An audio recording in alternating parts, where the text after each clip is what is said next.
Le mercredi 14 novembre, Tsahal, en riposte aux 180 roquettes tirées ces dernières 72 heures par le Hamas sur la population civile du sud d'Israël, a abattu Ahmed Jabari.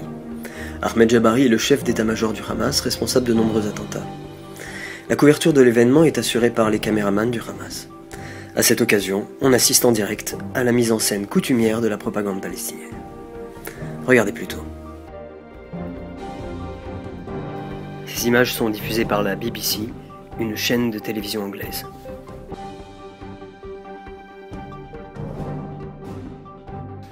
Plusieurs hommes semblent évacuer un blessé grave, touché vraisemblablement par le tir israélien.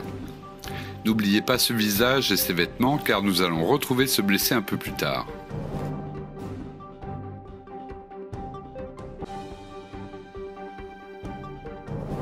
Seconde image, seconde mise en scène. Voici deux pompiers, un pompier porte l'autre. Le pompier qui est au-dessus semble blessé, et vous allez voir, au bout de quelques mètres, il se remet à marcher. Cette fois, on croise 3 jeunes enfants, dont 2 jeunes filles voilées, qui semblent terrorisées par cette attaque israélienne. Tout va pour le mieux pour elles, dès qu'elles sont hors champ. Et là, stop! Regardez bien ce monsieur. C'est notre fameux blessé qui semblait à l'agonie, et qui pour le coup se retrouve en pleine forme.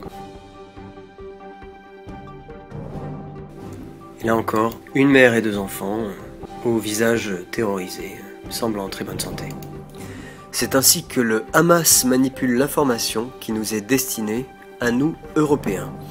Il se trouve que nous sommes peu nombreux à avoir les clés pour décrypter ces techniques de propagande typiques des mouvements islamistes. C'était Décryptage pour Europe Israël.